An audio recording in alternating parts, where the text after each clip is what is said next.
ایک آدمی گھر پھر دیر سے آیا۔ آدھی رات تھی اور پڑوسیوں کے کتے بھونک بھونک کر ہلکان ہو رہے تھے۔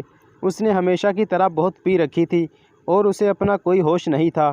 اس کی بیوی نے روز کی طرح آج بھی اس کے لیے دروازہ کھولا اور اس کو بیڈ تک سہارا دے کر لے گئی۔ بیڈ پر لے کر گئی تو اس نے اپنے ہاتھ میں پکڑی شراب کی بوتل زمین پر دے ماری۔ بیوی نے دیکھا کہ نیچے سارے کانچ ہی کانچ پھیل گئے ہیں، لیکن اس نے اپنے خاوند کو کچھ نہ بولا، بلکہ اس کے جوتے اتارے، پھر اس کے کپڑے اتارے، اس کے اوپر کمبل ڈالا اور اس کو سلا دیا۔ ہمیشہ کی طرح وہ بے سود پڑا سو رہا تھا۔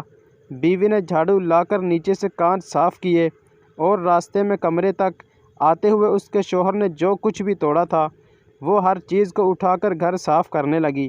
صبح جب اس کا شوہر اٹھا تو وہ دعا کرنے لگا کہ آج بیگم لڑائی نہ کرے، کیونکہ وہ ہر روز اتنی لڑائی کرتی تھی اپنے خاوند کے شراب پینے اور دیر سے گھر آنے پر اور سونے پر سہاگا۔ آج رات تو اس نے کتنے برتن اور شراب کی بوتل بھی توڑ دی تھی۔ وہ ڈرتا ڈرتا ناشتے کی میز پر پہنچا تو دیکھا کہ صرف اس کا بیٹا بیٹھا ناشتہ کر رہا تھا۔ اس نے اپنے بیٹے سے پوچھا کہ ماما کدھر ہیں؟ وہ بولا کہ وہ بازار گئی ہیں گروسری کے لیے، اور جاتے وقت آپ کے لیے آپ کا پسندیدہ ناشتہ بنا گئی تھیں اور آپ کے لیے یہ اسٹیکی نوٹ چھوڑ گئی تھیں۔ اس نے حیرت سے اسٹیکی نوٹ پڑھا تو لکھا تھا، میری جان، میں ابھی آدھے گھنٹے تک واپس آ رہی ہوں، آپ ناشتہ کریں، آپ کا پسندیدہ ناشتہ بنایا ہے آج، آئی ریئلی لو یو۔ وہ حیران و پریشان تھا کہ یہ کیا ماجرا ہے، بیگم آج لڑ کیوں نہیں رہی اور اتنا پیار کیوں جتا رہی ہے؟ اس نے اپنے بیٹے سے پوچھا کہ تمہاری ماما کی طبیعت تو ٹھیک ہے، پاگل تو نہیں ہو گئی، میرے ساتھ اتنا اچھا سلوک کیوں کر رہی ہے آج؟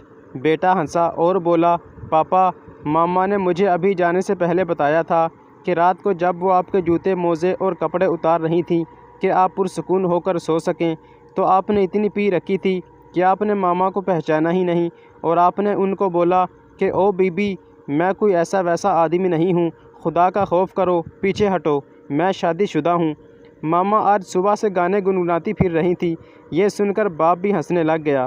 اگر آپ اپنے رشتے ٹھیک سے نبھائیں گے تو آپ چھوٹی غلطیاں کر سکتے ہیں، لیکن کبھی کسی بڑی غلطی کا ارتکاب آپ کے لیے ممکن نہیں ہے۔ اپنی ترجیحات ٹھیک سے متعین کریں اور رشتوں کی قدر کریں۔